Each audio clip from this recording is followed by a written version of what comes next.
जय श्री कृष्णा। ओम नमः शिवाय। आप सभी को सादर प्रणाम। आज हम आपके समक्ष पोला अष्टक क्या है, पोला अष्टक क्यों मनाया जाता है और पोला अष्टक में कौन कौन से कार्य हमें करने चाहिए, कौन से कार्य नहीं करने चाहिए, इसके बारे में चर्चा करने जा रहे हैं। जैसा कि नाम ही है होला अष्टक, अर्थात होली और अष्टक, यानी कि होली से पूर्व के 8 दिन इनको होलाष्टक कहा जाता है, जो फाल्गुन मास की शुक्ल पक्ष की अष्टमी तिथि से आरंभ होते हैं और पूर्णिमा तिथि को पूर्ण होता है, इसलिए इनको होला अष्टक कहा जाता है। और होलाष्टक के बारे में बताया गया है शीघ्र बुद्ध नामक ग्रंथ में।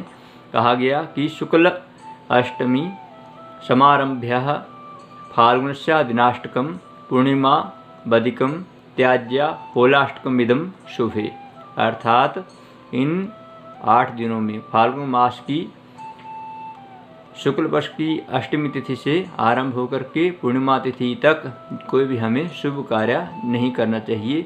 विशेष ध्यान इस बात का रखना हमें चाहिए कि जब भी ये 8 दिन आए होली के फाल्गुन मास की शुक्ल पक्ष की तिथि से लेकर के पूर्णिमा तक, इनमें हम कोई विशेष कार्य आरंभ ना करें।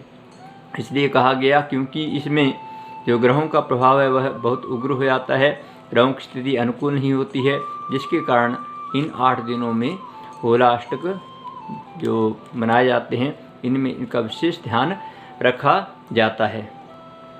जैसा कि आप जानते ही हैं कि हिरण्यकश्यप अपने पुत्र प्रहलाद को बार बार मारने का प्रयत्न करते थे, क्योंकि वह अपने आप को भगवान कहलाना चाहते थे कि मैं ही भगवान हूँ, मैं ही सबका पालन पोषण करने वाला हूँ, इसलिए मुझे भगवान के रूप में माना जाए। लेकिन प्रहलाद इस बात को नहीं मानते थे, इसलिए उन्होंने इसको प्रहलाद भगत को मारने के लिए प्रयास आरंभ कर दिया था 8 दिन पहले ही।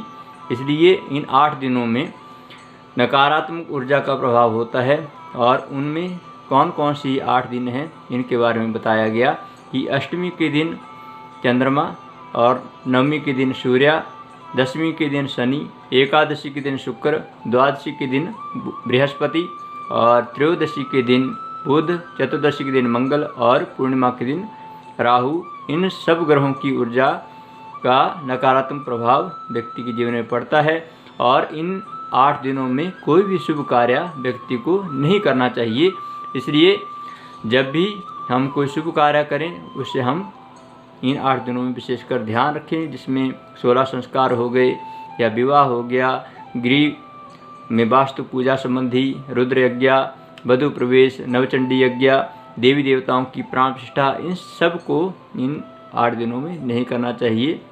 लेकिन क्या करना चाहिए, इन 8 दिनों में हम नित्य जो हम पूजा करते हैं वह कर सकते हैं, संध्या वंदन कर सकते हैं, अग्निहोत्र कर सकते हैं जो नित्य करते हैं, और जप तप साधना जो हम नित्य करते हैं वह कर सकते हैं, सत्यनारायण भगवान की कथा कर सकते हैं, व्रत उपवास ये सब हम कर सकते हैं। लेकिन इन 16 संस्कारों को, विवाह हुआ या नूतन गृह प्रवेश हुआ, नवचंडी यज्ञ हुआ, प्राण प्रतिष्ठा हुई देवी देवताओं की, या कोई बड़ा यज्ञ हुआ रुद्र यज्ञ या नवचंडी यज्ञ, वास्तु यज्ञ इत्यादि, ये सब इन 8 दिनों में अर्थात फाल्गुन मास की शुक्ल पक्ष की अष्टमी से लेकर के पूर्णिमा तक नहीं करने चाहिए।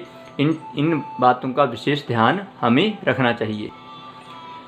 कथा के बारे में तो आप जानते ही हैं कि होलिका ने प्रहलाद को अपनी गोदी में लिया था और होलिका जल गई थी। लेकिन इसके पीछे जो कारण है होलाष्टक का यही है कि 8 दिन पहले प्रहलाद को अनेकों कष्ट दिए गए और जब होलिका ने अपनी गोदी में प्रहलाद को लिया तब वह जल जाती है, क्योंकि उसको वरदान मिला था कि उसको अग्नि जला नहीं सकती। लेकिन होई वही जो राम रचि राखा, होता वही है जो भगवान को मंजूर होता है। तो कोई करी तर्क बढ़ावे शाखा, इसलिए व्यक्ति हम तर्क वितर्क करते हैं उनको त्याग करके सही मार्ग पर चलें और अपने जीवन को सफल बनाएं। आशा करता हूँ कि आपको होलाष्टक के बारे में जो जानकारी है वह अवश्य फलदायी होगी, आप इसे जान पाए होंगे। इसलिए यदि आपको यह वीडियो पसंद आया हो तो कृपया इसे लाइक करें, शेयर करें, सब्सक्राइब करें और इसी प्रकार से सनातन धर्म का अग्रण्य प्रचार प्रसार करते रहें, ऐसा हमें शुभ आशीर्वाद प्रदान करें। हरिओम नमः शिवाय। जय श्री कृष्णा।